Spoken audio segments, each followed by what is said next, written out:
It's the Religious Studies Project, the podcast that you've been waiting for all week, brought to you in association with the British Association for the Study of Religions and the North American Association for the Study of Religions. I'm Christopher Cotter. And I'm David Robertson. And this week we have an interview with James Regan, and recorded by Sydney Castillo on Amazonian religion in Peru. So take it away, Sydney. Professor James Regan is Doctor Honoris Causa of the Universidad Nacional Mayor de San Marcos in Lima, Peru. He is a leading researcher of the Amazonian indigenous people. His publications, among them Hacia la Tierra Sin Mal, have depicted in a comprehensive and deep way the religious beliefs of diverse ethnic groups in urban and rural settings. Welcome, Professor Regan, to the Religious Studies Project. Well, it's good to finally have you here.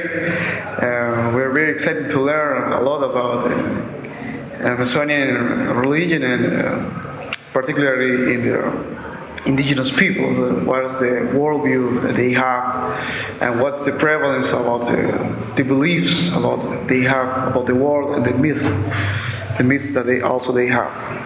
So one of the first questions we want to explore here is nowadays is it feasible to speak of Amazon societies? No?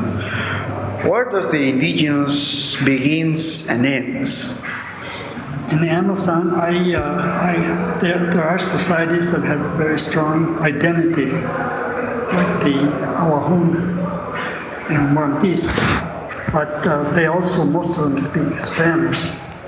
And so when you talk about indigenous people, you can't make a clear distinction, because there are a lot of Amazonian people who are descendants of indigenous people who spoke a language, but they may not speak it now, but they have a sense of identity. And I think that's the important thing, because we're not talking about just about biological descendants, but people who live their native culture. Mm-hmm. And I've worked a lot with the Kokama people, and many of them do not speak the language, but they have a very strong worldview that's typical of their people. So it's not something like they are indigenous because they have lived that way since the dawn of time. That's because some government authorities think that if they use a cell phone, that they are not indigenous. If you attend a meeting of indigenous leaders, most of them, part of the time they spend talking on the cell phones. Mm-hmm. So their identity has more to do with an inward identity, besides the fact that they were born and raised in the indigenous community, which is part of their identity. Mm-hmm. There are some people that would prefer to cover up the real identity, mm-hmm. and others are much more open to it. Mm-hmm. Well, that's interesting. So, for one side, we have their own declaration about their identity, but from the academia, how's that seen? How's that proposed as a concept? How's the concept of indigenous identity is proposed to these peoples? They fit? They don't fit? No, a part of their identity is the place where they were born and raised.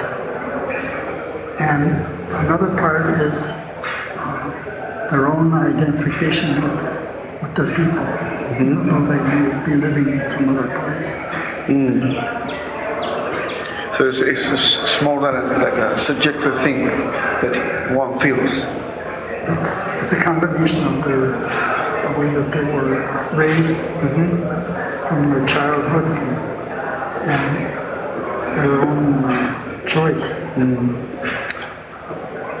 Well, now regarding that matter, Now, we try to make a concept about Amazon societies, right? But now there's more a tricky question. Is it possible to conceptualize something as indigenous religion? What will be the differences with the other Peruvian new religious movements, or like Asociación Evangélica de la Misión Israelita del Nuevo Pacto Universal, Misión Rama, and others new new religious movements? Well, there's something in common. The indigenous religions have developed in close relation to the place where they live, the ecology,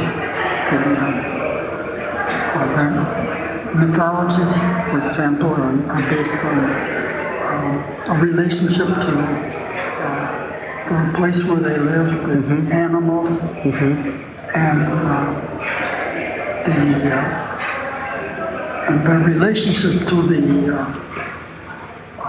physical place where they live is their environment is what we call animism. And early in the last few decades, Philippe Descola, a French anthropologist, has been reviving the idea of animism, which fell into disuse for a while because at the end of the 19th and the beginning of the 20th century, that concept was pretty much abused, but now anthropologists are returning to the idea of animism, that nature is filled with spirits or gods that have to do with the environment. And I know our home people, they have myths about that deal with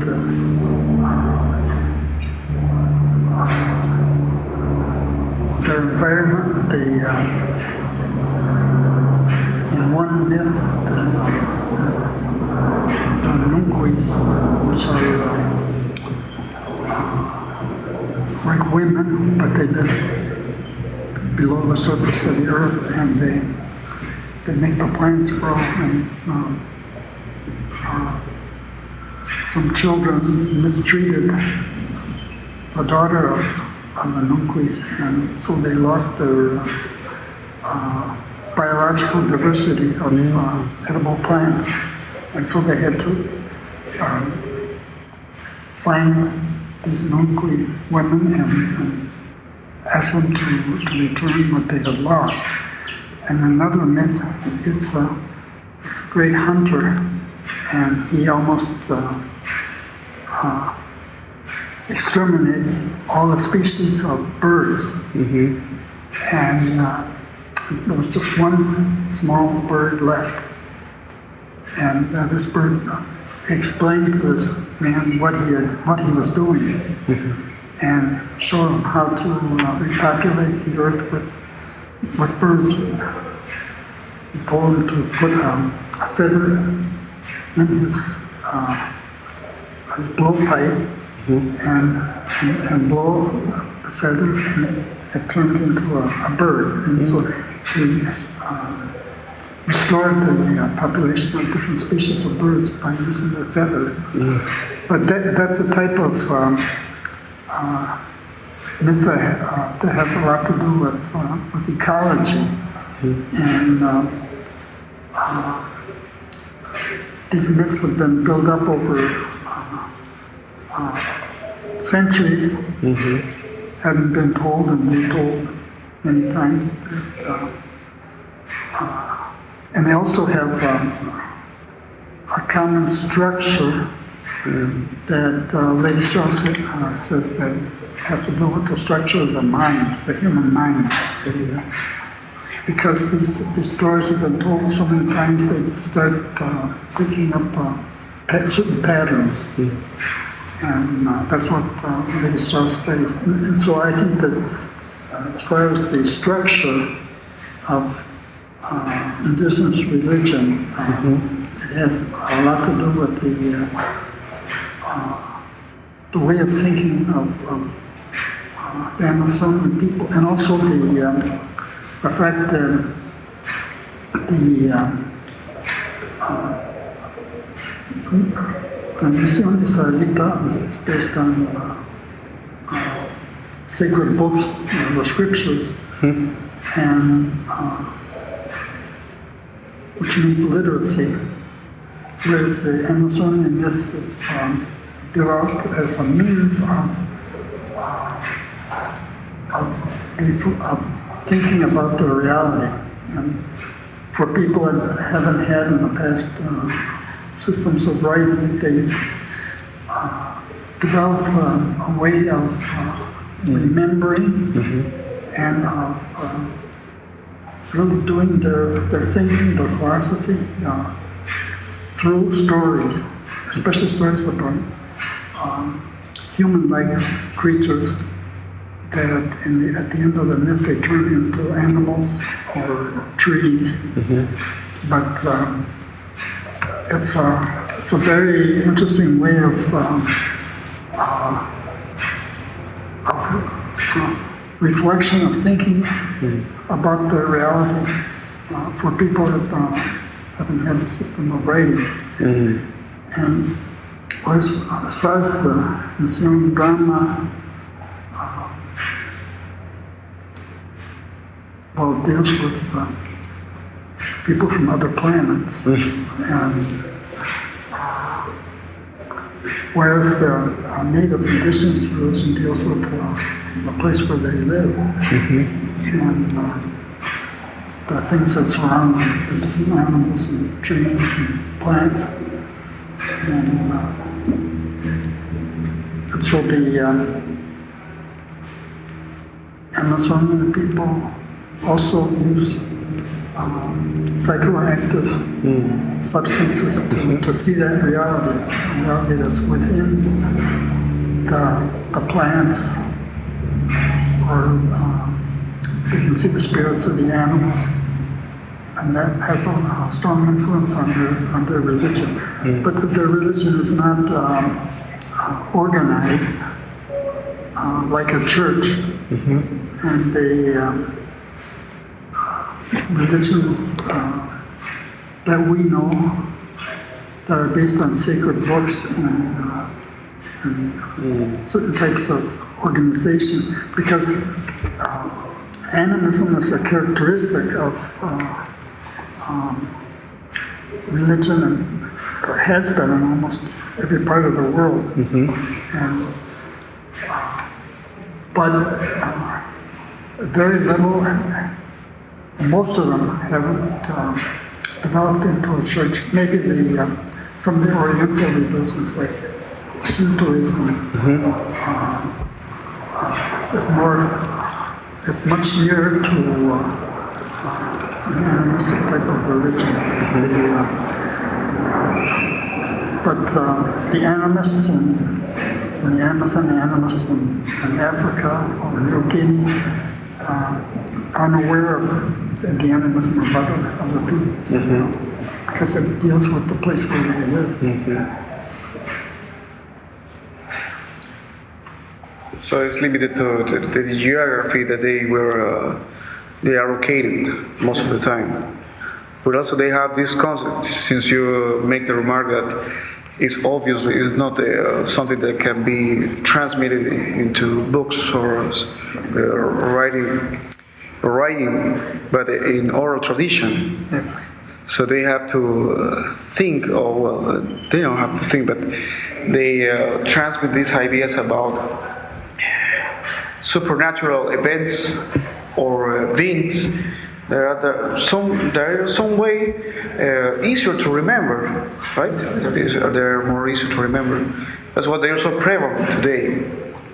But that's interesting, because this has to do also with our next question about, in your book, Hacia la Tierra Sin Mal, which is a great treatise on Amazonian religion.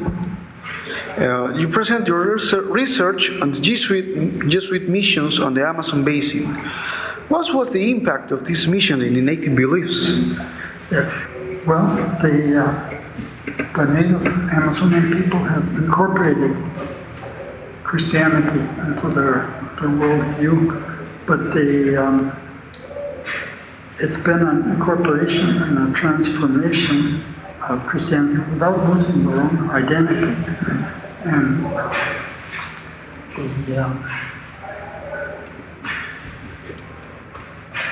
for example, there are stories about the creation of the world by God, but interesting thing, the first Jesuit who wrote about the missions in the Peruvian Amazon, Francisco de Figueroa, said that the people believe in God and believe that God created the world, but they don't adore Him. And that seems strange, especially the Jesuits. The whole idea that we were made to love and serve God, to adore Him. And people didn't have that idea. But I think that's because they had egalitarian societies, and they didn't have a concept of hierarchy. And so the idea, especially in Spanish, a strong hierarchical society, that for them the idea of God is a king with his court, and people serving him and praising him, and that's some space they didn't have. So what the Jesuit missionaries did, they taught the people to sing and play Baroque music. And that's something that they did in practically all their missions. They taught them to play the violin, to play the clarinet and other instruments. And they formed orchestras and choirs. And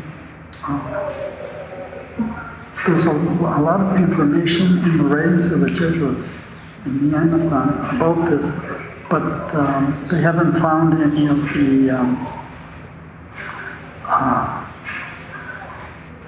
the music that was used. But in Bolivia, in the eastern, the Amazon part of Bolivia, they found several thousand copies of music that was used in the missions. And they've formed some orchestras that play that music.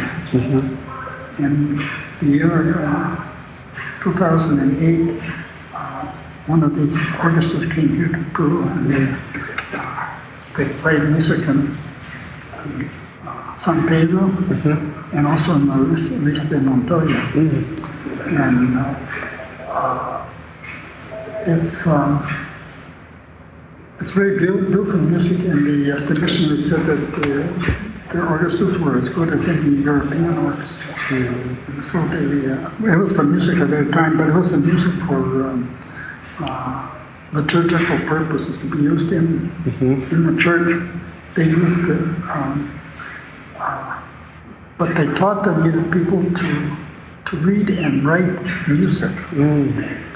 And because everything, of course, had to be done by hand. And they allowed the people to use their own music for their own celebrations, their own festivals, but for the church, they taught them the music of their time, and European Baroque music. Such as it's very complex, but the native people were very much attracted by music. That was shown in the the movie La Misión, the mission. Yes. So practically I found that the people have made a selection. They've incorporated a lot of things like what amazed the first missionaries is that the Amazonian people had myths about a deluge. But that's a very common thing in the Amazon. They have floods. But they had their own versions of some of the people climbed up trees and the tree kept growing so that they wouldn't be drowned. And others saved themselves on a raft. So they modified the also the damage lasted 3 months is what the floods last for 3 months in the Amazon. And so they adapted these things. But they all, in some cases, they made a selection. I found among the Kokama people that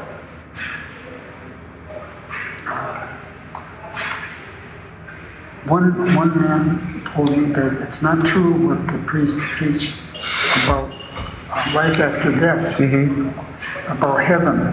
He said, because we know that the souls stay on earth, and they feel the presence of people after they die.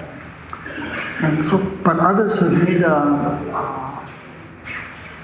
have adapted their own thinking to include what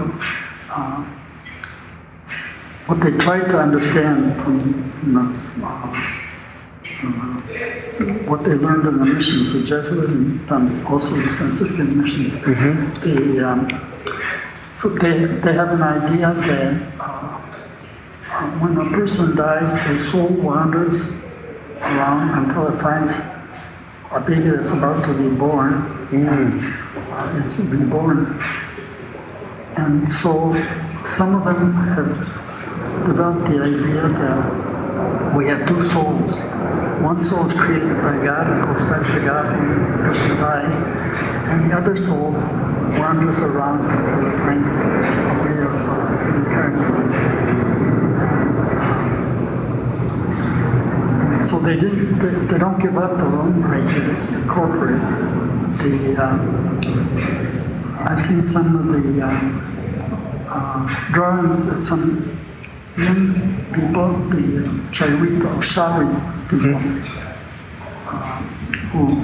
who live between Yawahoo and Kokama, and they were evangelized by the Jesuits, and they have in their worldview there are several levels. There's a subterranean level where there's one guy that holds up the earth, and he raises the animals and he sets them free so that the men can hunt them. And then there's another level, it's on the surface of the earth, and our third level is the sky, which includes birds and the souls of dead people. But they've added another level where they put God and angels. And so they just added a level to their previous held beliefs. Yeah. And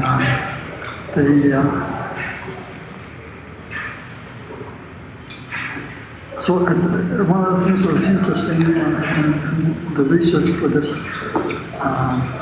book was to see how the people have incorporated their Christianity, because this study was done among the Spanish-speaking population and certain indigenous groups that were evangelized by the Jesuits, through the Shawi, the Kokama, the Quichuas, basically, because many of the others were not,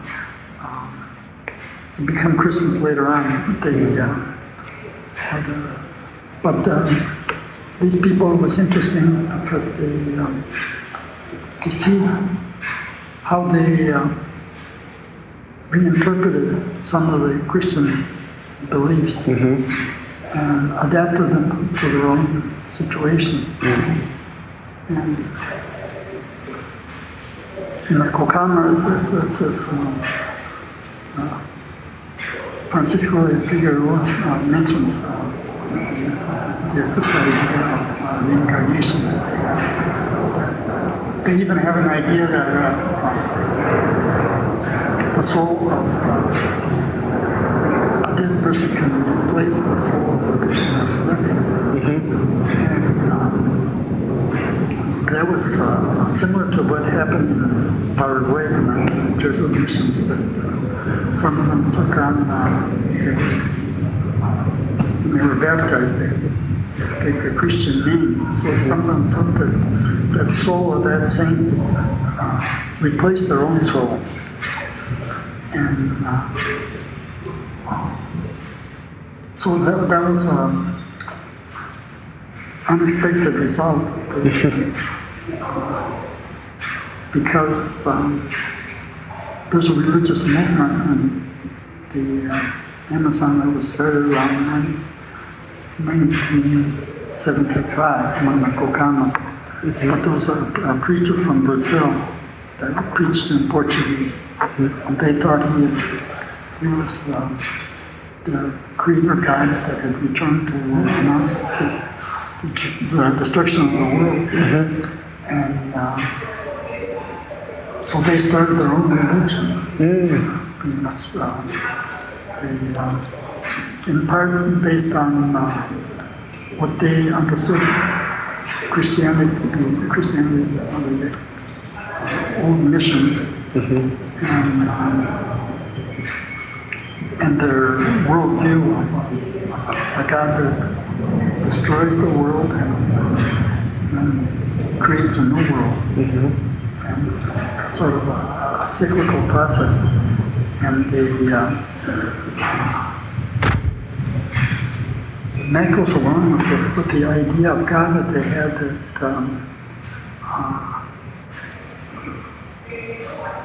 because very often the idea of God that we have has a lot to do with the organization of our society. And a very hierarchical society has a hierarchical idea of God. Their idea that God was that when after the last deluge, the flooding of the earth, when there was a family that was saved on a raft, and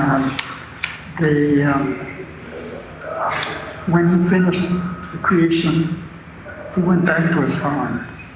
Then they didn't have any idea of a God that is concerned with the everyday life of the people. That he just comes back when there's a crisis in the world. And that's what they thought this Brazilian preacher was. This God that had returned, and that a lot of them thought that he was a reincarnation of Jesus, because they made a fusion or a syncretism between Christianity and their worldview and their myths. But in this case that you're mentioning, what was the context? It was a context of crisis, or? Well, there was very severe flooding of the rivers. A lot of them lost their crops. But it was also a time when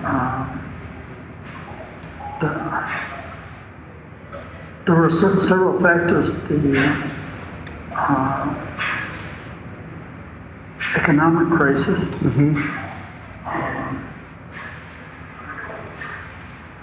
economic, and also they were losing their indigenous identity. And so they've built up a new identity, but based on their own understanding of what their ancestors learned in the missions. And but it was partly a natural disaster of the Amazon River grew to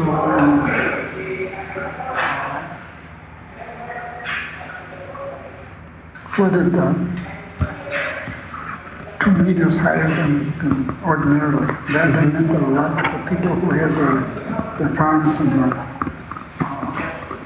along the river lost their crops, and also the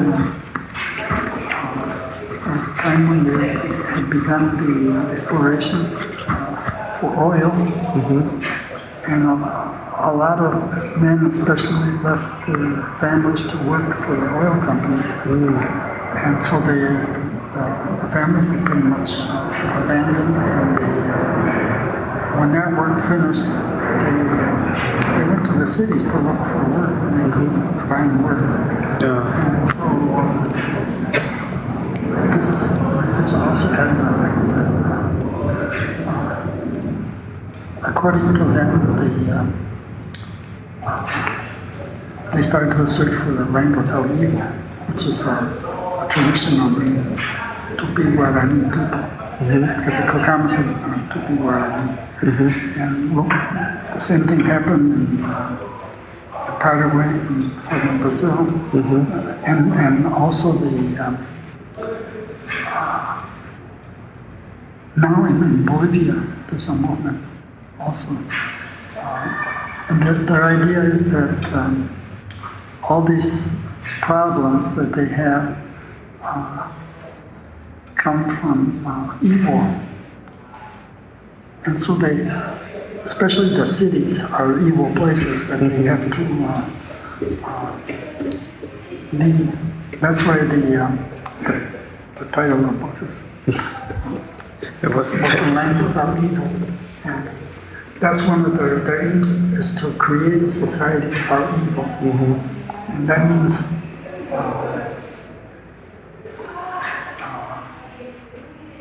abandoning the cities to live in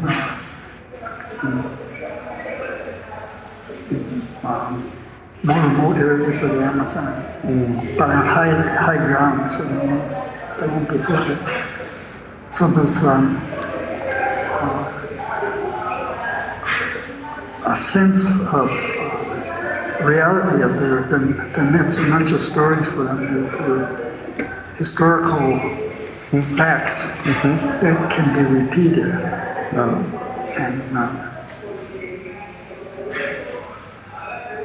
And nowadays, how do you see that worldview takes place in political conflict? Regard you mentioned about the oil company, and that in some way that erupted into their way of living. Well, of course, the Amazon people have the idea that there's a serpent that lives in the river, and it's a protector, it's a spirit protector of the fish and other animals that live in the water. They call it, the Kokamas call it Purawa. But I found that idea on the mestizo population from Moyobamba in the north to Puerto Maldonado in the south. It's a very common belief that if this serpent goes away, then the river or the lake will dry up. And So what the Kokama people are saying now is that Kodawa is leaving, taking all the fish with her. And they're very concerned because of the contamination of the river. They've been very affected by oil spills. And so they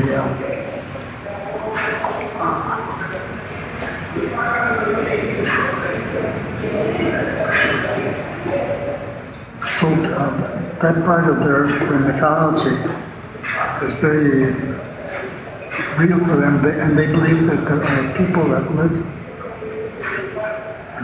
beneath the water. Those cities where the drowned people go to live. So when they don't find a body of a person who was drowned, then it's because they are living at the bottom of the river.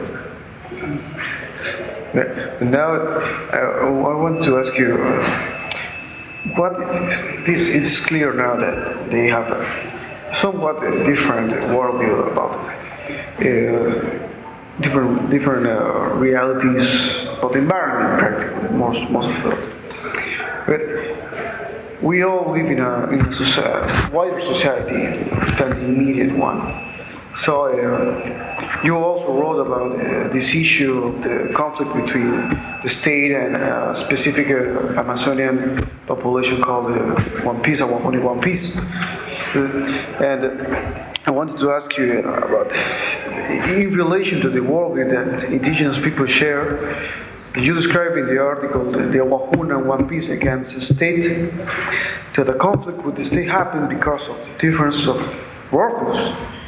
Could you explain this idea? Is it just the conflict of worldviews, or is it something else?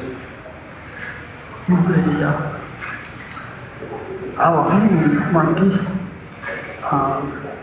as I said, their worldview is very related to nature, to the environment, and for them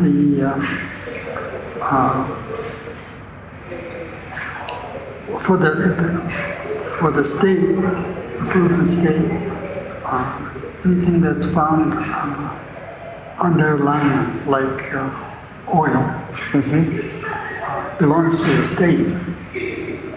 And for them, what is below the surface of the earth is sacred, because it's where the nucleus live. They make the plants grow. They also raise wild animals, so that men can hunt them. And their whole worldview is about that. And also the forests also are sacred places. The waterfalls above all are sacred places where their spirits are. And so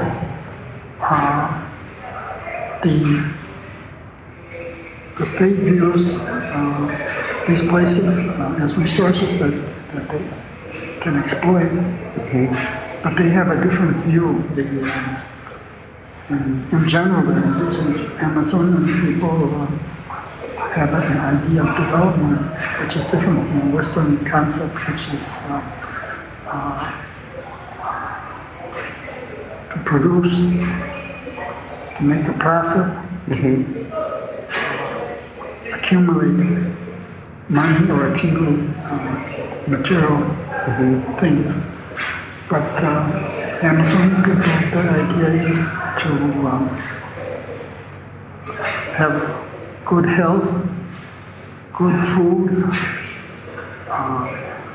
good education, but in such a way that their children and grandchildren can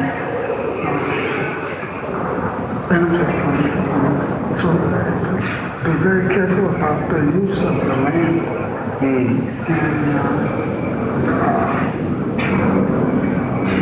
our people have experienced for the past 30 years oil exploration. And there are some effects of that in their lakes and rivers. And so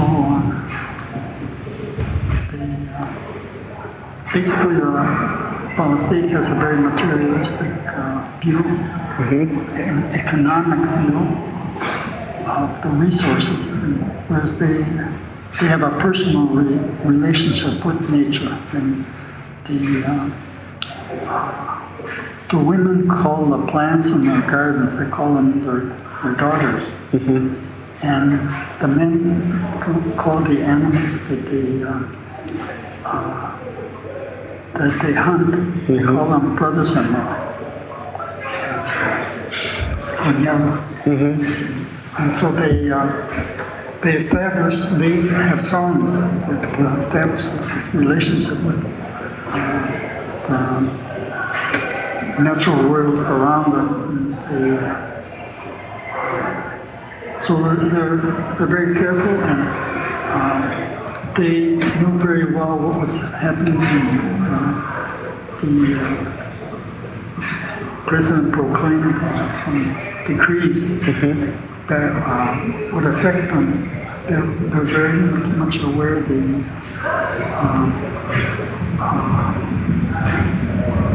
and they consulted a lot before they even tried meeting with government officials, but they didn't have any success.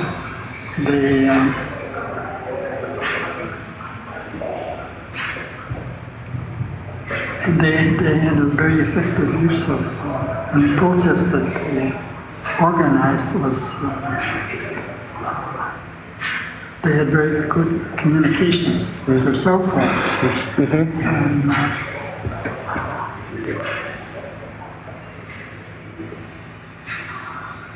but there's two conflicting worldviews, because they're and they're different from the Andean people, have a different idea of progress, of investment and making money. And they're somewhat amazed with the colonists that go into their territory. That, why do they keep producing mass and mass? What did they produce more and more? When they have more than they need, so they're much more concerned with conservation of what they have. So that's really interesting how we can. I want to comment on one of the problems. What would you say are the advantages and disadvantages? Well, it's been really insightful to hear that this was indeed a conflict of worldviews. Now that you mentioned that they have a really strong, deep connection with nature, I guess that is so in some way that is more prevalent in some people than others, and others of course have financial interest in selling some part of their land, but that's I guess because of what you say, that's not the whole the general case, right? It has more to do with nature. It has to do with a sustainable way of life. So, well, Professor Regan, it has been a great pleasure to have you here in the Real Science Project, and we look forward to have another interview in the future. Thanks. So it started off this podcast, David, with a nice sort of polished radio presenter vibe. Listeners, if you liked it, send me a message. Let me know what you think. Anyway, thanks so much, Sydney, for that interview. Great to hear that, and great to have interviews coming from South America now, which is fantastic. So there's a real globalization of the RSP happening. We've got interviews from South America, sponsors in Europe, the BASR in North America with NASA, and now perhaps from Australasia as well.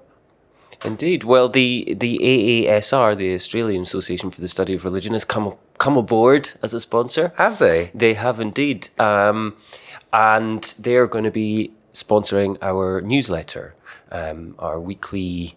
Well, if you sign up, you can get a weekly digest with the podcast, the response, and anything else we've put out, the opportunities digest and everything. Or you can get it daily. Well, right. as and when the things are. Or individual emails, yes. But this that service is not free, and so now the Australian Association is going to be sponsoring that for us, which is great. And it's great to have them on board, especially as they've been very supportive of the project. Our number one fan, Carol Cusack. Here's a shout out to you. But a number of other people have also contributed over the years, and it's great to have a foot in another continent. Yeah. So Asia, we're looking at you. If you listen to us in the vastness that is Asia, why not ping us a message and just let us know? It's somewhat. It has not yet been colonized by the RSP. Likewise, we must have a listener in Africa somewhere who can step up to the plate. Yeah. We need you. Apologies that I'm a little bit delirious this week. It's what happens. It's that time in the semester. Essays have come in, treading water. But we're really delighted that you're listening. And come back next week when we're speaking to Kelly Baker. And that's another one of the interviews that A. David Lewis recorded. And it's on everything from the Ku Klux Klan to zombies. So it's another in our sort of series on religion and popular culture. Indeed, I'm very much looking forward to that one. I like the zombies and the Ku Klux Klan, so it's going to be exciting. I'm quite curious to see how she connects the two, but I'm sure Dave will talk us through. You do realize that if you ever stand for US president, that there's going to be a soundbite cropped out there. Yeah, because you can't be US president and like zombies. It's yeah.